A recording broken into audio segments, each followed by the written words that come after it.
Enjoyed yourself playing those games. I see some really competitive people out there, sore arms and everything. I'm like, what game were you playing? But I just hope you guys really enjoyed yourself. I'm just going to, are you guys going to come down? That's cool. And then you can go up as group. Come down.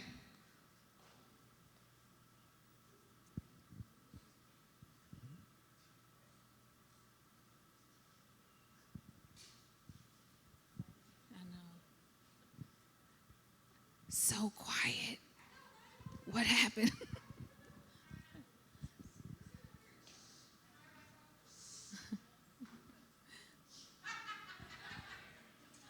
Spoke too soon. Okay, I'll just let Cindy introduce our professionals that are here today and then give everyone an explanation of what's going to take place after that, okay? Thanks, Danielle.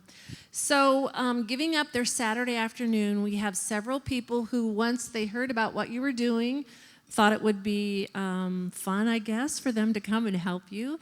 And what I described to them is that you've been here since about 7:30, 8 o'clock working on the topics that you're working on, so that's what they know about. And they want to encourage you because they believe in you, and they work all in the areas of serving families and children in our community. So first, from Child Advocates Board, I'm going to say all three names, although I think our one lady is a little late, and we'll slip in maybe later.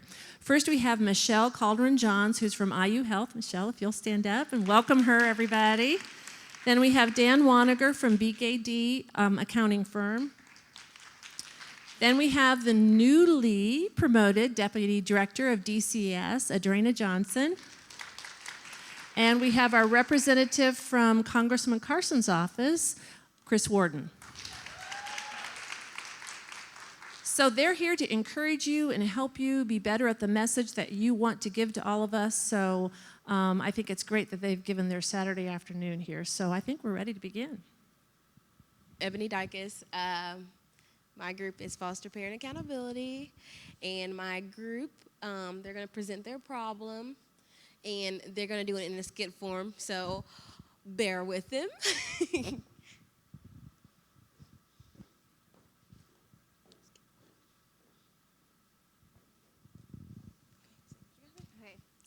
This is how foster children feel when they have no voice in their case.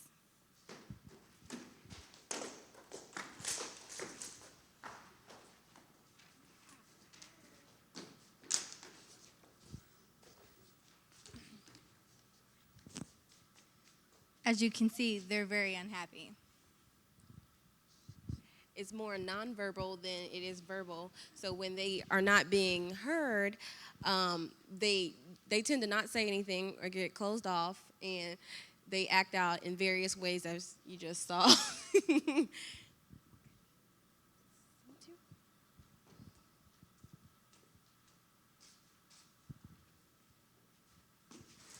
you hear what she was doing again? What was she doing? Got kicked out of school again, not listening. Got kicked out of school? What's Yeah. going on? Y'all talking about me? Girl, we don't talk about kids when they in the home. What are you doing home? That is a good question. What are you doing? You're supposed to be in school. Go to your room. Okay, so what we're talking about. She's being kicked out of school, not listening to the foster parents again. We're going to have to remove her again. Remove from the home. Check. Yep. When they are not being told what is going on in their case, they don't have enough time to react to say, oh, well, I was doing this because, or I was in trouble because this. Now the next scene is going to be a form of a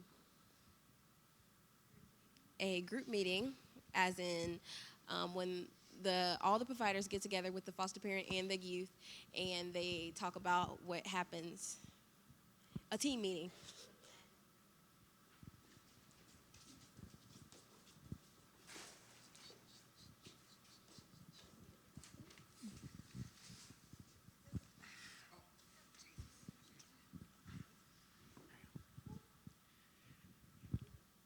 Here are some ways that we can deal with so we can have kids having a voice in foster care. We need equal communication and understanding. We need more honesty. We need to listen to the teens and the children that are in the foster care system, listen to their voice, respect them, see what they are telling us each and every day. We need to make sure that they are equal in both situations, both parent and guardian, or parent and foster child. And this is how we do it.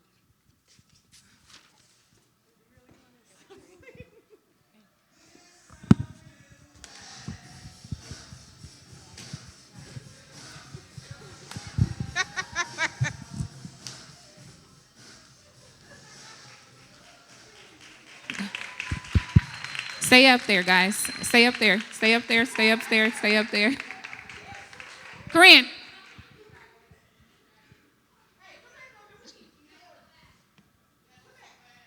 We need to know you guys' names and ages, please. We need your ages. And what your role is. What's your who is? Because I know someone's a CASA up there. So go ahead. Okay. What am I doing? You're saying your name and who you Name and age. My name is Akila Carpenter, and I am 16 years old. I'm Michelle Slater. I work for the Villages, and I've been in the field for about 11 years, and I'm 34, unfortunately. My name is Raven Simone, but don't call me Raven Simone, just call me Raven, and I'm 22. I'm Charles Martinez. I just got sworn in as a Vigo County CASA on Wednesday. My name is Michaela. I'm 18. My name is Victoria Rosca, and I'm 17 years old. There you go. You don't want to share. So you guys can share. Oh, yeah, feedback. Don't feed us to the wolves, Danielle. Wait, what? Oh, okay. Cool. Okay, first, you never go wrong having Montel Jordan in your skit. Whoop, whoop. No. I like the presentation. I thought that doing the skits is a really good way to do your message. I think one thing I would offer would be to frame what you're telling folks sometimes before you tell them. A lot of public presentations say you tell somebody what you're going to tell them, then you tell them, then you summarize by telling them what you told them. And I think you can do that just to say, we want to talk about and show you what it's like in two different contexts. So it makes the presentation flow a little better. But other than that, I thought it was good.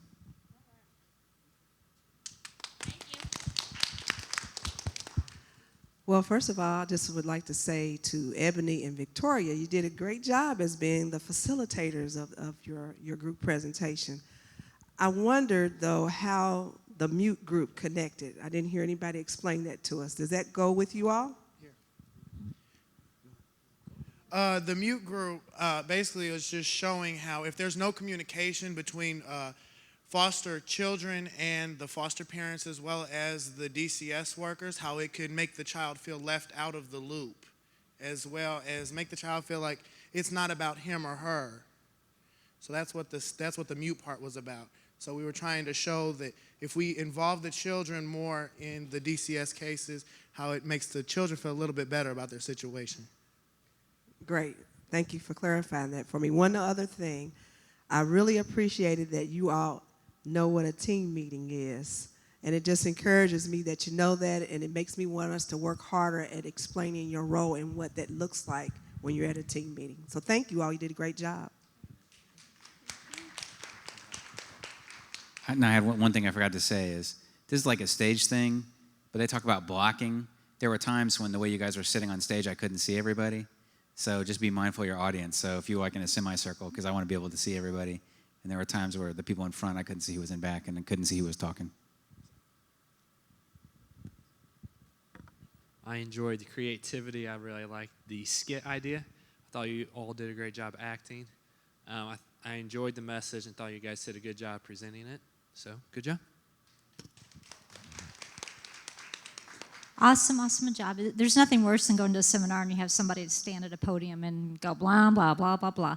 So really fun to see you guys do that in the form of the skit. and really enjoyed the emotions because I think, some of those were probably very heartfelt. And, really liked the way in a short one day's time you had a little drama, you had a little dancing, you incorporated a lot of elements of the arts. So great job. And I agree, if you're on stage, take the stage. We always want to see your face. Never put your back to us because you've got those bright, shiny faces. So just keep standing tall and proud when you're up there. Thank you. Thank you, Group 3. Hello. My name is Isaac Whitley. I am 24 years old and a former foster youth, currently a youth advocate for the past 4, 5, or 6 years, something along those lines. My group today are, of course, all current foster youth, and I'm going to let them introduce themselves so you can get to know a little bit about them before we get started with our message. My name is Shanier Barber, and I'm 16 years old. My name is Mo, and I'm 15 years old. My name is Alex Coronado, and I'm 17 years old. My name is Larissa Lowe's, and I'll be 18 in 6 days. Yeah. So the topic for our group was medication versus therapy. That topic has changed a few times. We ended up going with medication versus therapy because what we found was that there needs to be a balance between the two, and that there needs to be some empowerment for the youth in allowing them to choose the path that they want to go down when it comes to medication or therapy. And what we're going to do is we're going to allow eventually Larissa to give a brief explanation because she's experienced the various stages of medication and therapy, etc. And then we're also, of course, going to allow the youth to explain the solutions that they come up with and what they think needs to happen and what needs to be incorporated into the infrastructure for youth to be more likely to participate in their treatment and to get more out of their treatment. So for now, I'm going to give it to Mo. The first problem we found is making treatment plans appropriate for youth, and one of the solutions is a variety types of therapy that they could go to, like music therapy, art therapy, interactive therapy, writing therapy. And who will make it happen is the youth being active in their community and voice their opinion, and judges and social workers and other helpers. Okay, and the second problem we had was that youth don't exactly have the ability to say no when it comes to treatment. They're not able to say they want to go down the therapy route or exactly take the medication. Sometimes it's forced upon them. And that's not exactly always the right way to go when you want your youth to participate in the treatment so they can get the most out of it. So as we said, Larissa, she experienced that, and she's going to talk about that a little bit. Let me get my cards. Okay. Since a young age, I have been on various medications, including Concerta, Abilify, Lexapro, and Tuniva and Strattera. These medications made me feel like a zombie, suicidal, depressed, made me gain weight, and made my heart rate increase to an unhealthy rate. After being placed in a good foster home, then speaking with my social worker, we decided medication was not needed. I have been off medication for 4 years now. I am clean from cutting, which I have been addicted to for about 6 years now. I am self-defendant. I feel like I can manage my own emotions without medication, and honestly, I feel the best I've ever had.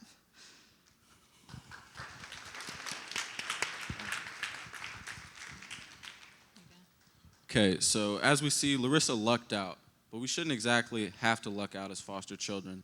We should have our own voice, and we should all be able to enjoy the treatment that she's had, and it should be beneficial to every child. So the solution is that kids should have their own voice and be able to choose whether they want to participate in therapy, medication, or possibly both, depending on what the treatment needs to be. And for this to happen, the social worker, the kid, obviously, the CASA, and anyone in their support team needs to be helping them in order to make this decision. But ultimately, it does need to be the child's decision because they will be the one participating in the treatment.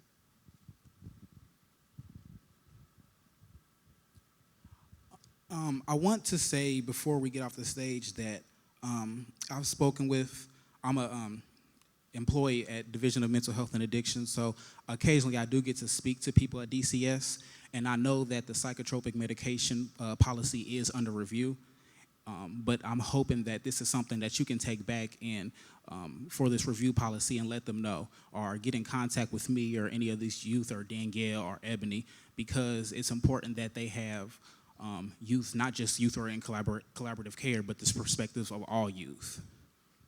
Thank you. Thank you.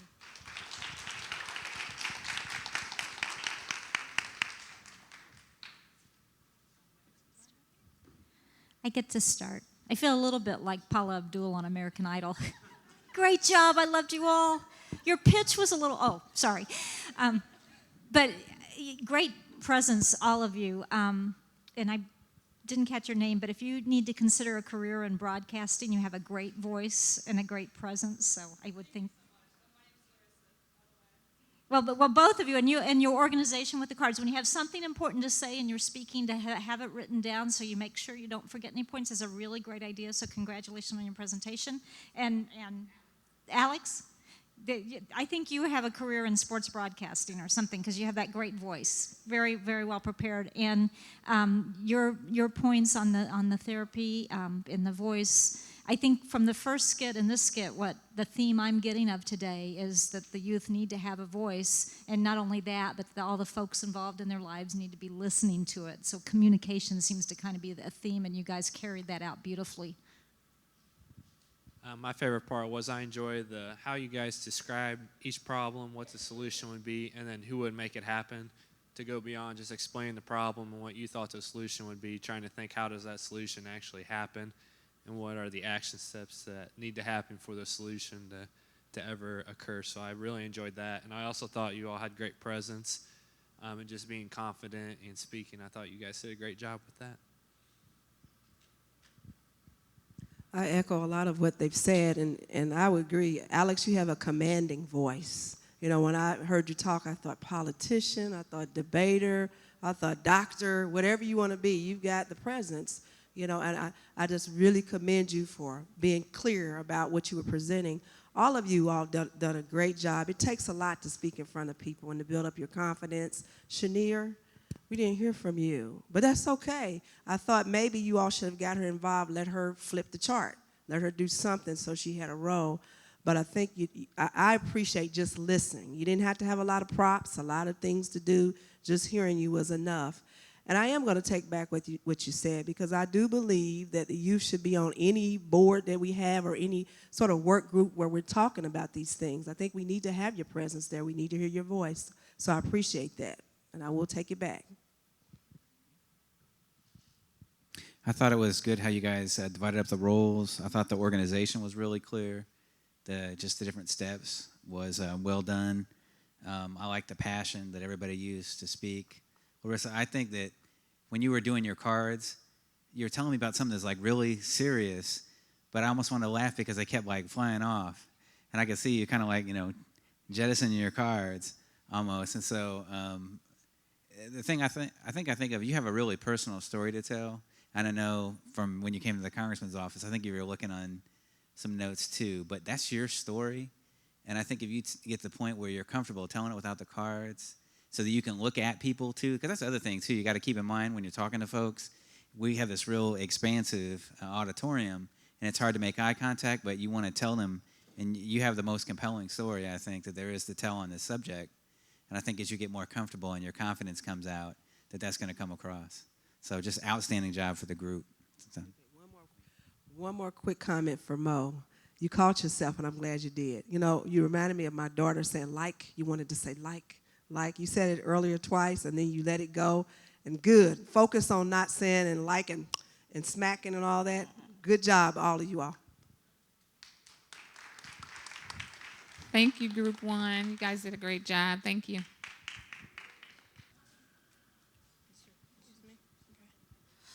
Good evening. My name is Kenyana Fennell. I'm 15 years old, and our group discussion is about sibling contact. Hello, everybody. I am DeArthur William Goss. I am pretty much 14 years old. Pretty much, yeah. Birthday almost coming, yeah. And our problem is lack of regular sibling contact.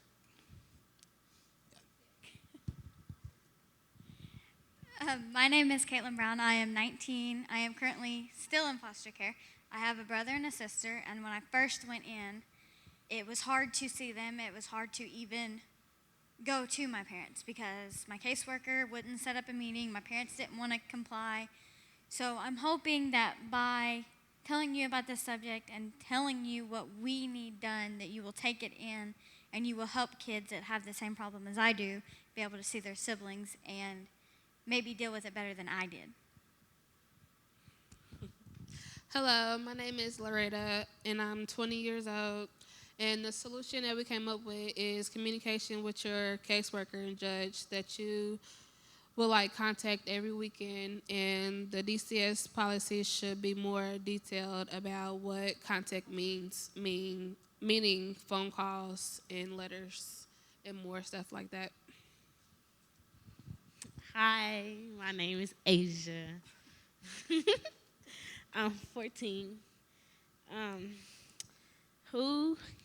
People who can make these things happen are young voices, politicians, makers, and policy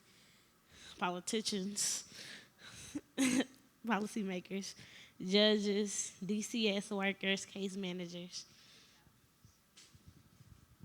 Hello, my name is Desiree. I'm 14, and thank you for listening. Hello, my name is Tia, and as you can see, we have a nice group here today, and our subject was sibling contacts. And I just wanted to let you guys know that it's very important that throughout, when we're in the foster care system, it's very important to maintain that sibling contact, just simply because when we age out of the system, we need a sense of belonging. And while we don't necessarily feel at home with our foster home, we want to go back to where we belong. And if we don't have any ties to these people, we're blood related and we're biologically related to these people, but we have nothing in common because we haven't been in touch. We don't know what's been going on in their lives because simply, well, my situation was pretty self-explanatory. It was kind of like I was in foster care and my mom wouldn't let me see. My foster mom would not allow me to see my sisters, but now that I'm aged out of the system, I want to make that connection with them. It's hard and it's awkward. So while we are biologically related, we lack that connection because we did not maintain that communication or that connection while we were in the system. And thank you guys for listening. Thank you.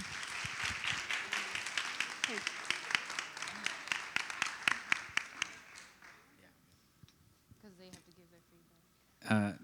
Like with the other group, I thought it was, I like the organization that you guys had, so you kind of walk around the problem. And I thought everybody did a good job with their parts. And I thought, I'm sorry I didn't get your name. Tia. I think that on this one, the one thing you want to emphasize most is just the personal loss. Because I think what really gets people's attention when you're talking about problems like this is how it really affects you at a personal level. And for people that have not been in your situation, they're not going to have the same reaction, I don't think. So if you guys have personal stories like what it means, if somebody were in the group or say, I had a situation where I had this ongoing contact and it was basically ripped away, that part right there, that expansion, I think that probably would give you, if you gave that a little more weight, because I think that's the best thing that you have about this proposal is what it costs. And it'll make people want to take action. So, but again, great job, group. I guess I'd be one to say that just personally, I've worked for DCS for years and years, and this is something I don't think that we do the greatest job in doing. and that's sibling contact. I just have to say that and admit to that. But just hearing you all, it just reaffirms more of what we need to do. I think it's, let's see, Asia? Will you give the microphone to Asia for just a moment? Hello. Hi, Asia. Hi. You have the sweetest personality. Thank you. So I want to hear you talk without laughing, though. Can you talk to me without laughing? Yeah. Okay, I have one question just for you. You're representing your whole group. If there's one thing I could take back today to the people that I work with, just a statement, anything you want me to tell them, what would you want me to tell them? Seeing my mom more and spending time with my sisters and family and stuff. Spending the night at my sister's houses and going shopping, hanging out with my friends often. Okay, so you want us to make it as normal as we can make it, right? But keep you safe. Gonna work on that, okay? Thank you for letting me hear that. You're welcome. I enjoyed how you got everyone involved and how everyone introduced themselves. It really flowed nicely with the going in a line and having everyone introduce themselves and then stating their part in the presentation. I thought maybe it'd be cool if everyone had a poster board which said problem, and then that was the person who explained the problem, and then another solution, and that's the person. I thought it'd also be a good way to just highlight what everyone's role is in the presentation. But I enjoyed how you got everyone involved and everyone speaking. Yeah, echoing that, every presentation was a little bit different, and the way you guys introduced yourself and made your statement was great. And also, thank you for opening my eyes, because, when we're talking about foster care issues and you're thinking about making sure the youth are in schools and that they're fed and that they have a safe place to live, and I never thought about how important it would be to have that contact with your family and on a regular basis. So thank you for opening my eyes to that being a real issue, because I had not thought of that before.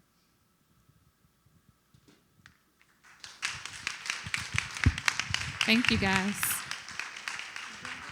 Thank you, guys. I just want to say let me not fall down this step first and foremost. That the youth worked really hard this morning and this afternoon. They've been here all day to present this information, and these are real life stories. These are their stories, their personal take, their personal experience. The different topics came from Fostering Youth Connections of Indiana Youth. We had the opportunity to travel to California to meet with the California Youth Connection and also the National Action Network, which we're partnered with, and the youth developed these two topics and noticed that these are the things that are affecting us, and these are the things that we want to change, and these are the things that we want to have the policymakers and leaders know that we are affected by. So they worked really hard to present this information and to also come up with solutions to this problem, because it's not easy to think of solutions that don't cost money. Think of solutions within the social service field that don't require a lot of tendency upon Department of Child Services or someone that actually can't do it. So these were tangible solutions and things that we really want you guys to take back with you.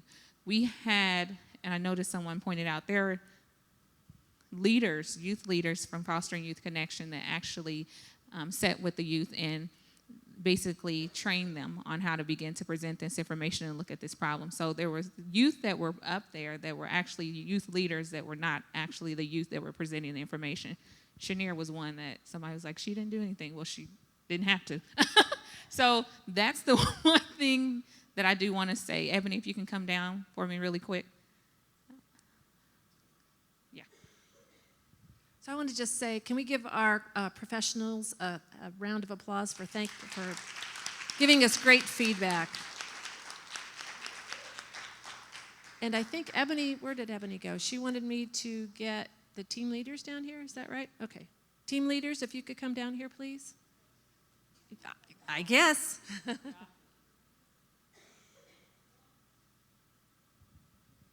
Corinne, Tori,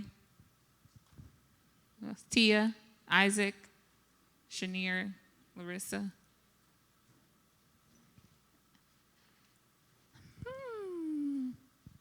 I already cried for them, so I'm not going to cry again. I cried. When did I cry? The other day? I'm not crying for you again. So, I mean, boo-hooed.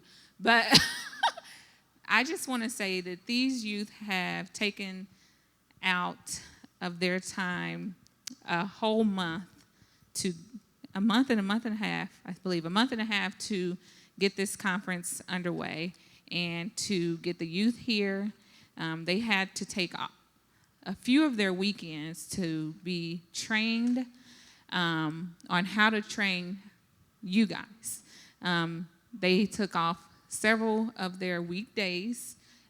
Some of them had summer school, and even after summer school came and spent all the way until 9 o'clock in the evening with me and Ebony and I, and Brian. Where's Brian? Come down here, Brian. And it has truly been amazing to see these youth develop. You're talking about, we share the same stories. We share the same experiences that a lot of the youth share here. And I just truly, truly thank them from the bottom of my heart for being here with me, for being a part of Fostering Youth Connections of Indiana and wanting to share their voice and to allow you guys to have a voice as well. And that's what we're here for. We're here for encouragement. I mean, like I said, so we've cried with each other. We've talked about several different things that they experience and try to help them to process personal things that are going on in their life in foster homes. And from our experiences, because Ebony and myself and Brian, Tia and Isaac are no longer, we're former foster youth, so we're just sharing our experiences and how to deal and process with a lot of things that take place. And so Fostering Youth Connections is there for that. We're there to speak to you guys about what our concerns are and hope that that change will happen and that you will include the youth voice at all times. And I see somebody got something to say. Give me that mic. Yeah. So I got you all gifts because I felt like y'all worked really hard, and even you, Brian. Oh, thank you. And I got Danielle a gift too because clearly we haven't gotten any sleep. But basically, Danielle has been keeping the group going even when she wanted to quit. So she got honored with some flowers, and that's all I have to say. But I think Corinne has something else to say. Corinne don't have nothing else to say, but this was fun, and you are awesome.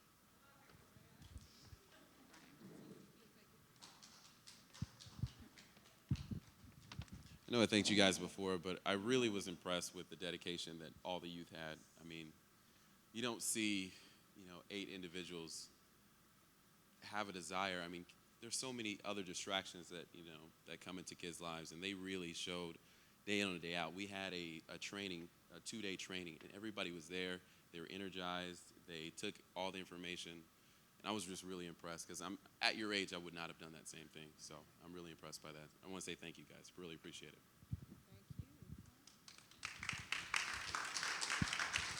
And most importantly, thank you guys, youth, for coming out, for supporting us, and for wanting to be a part of change.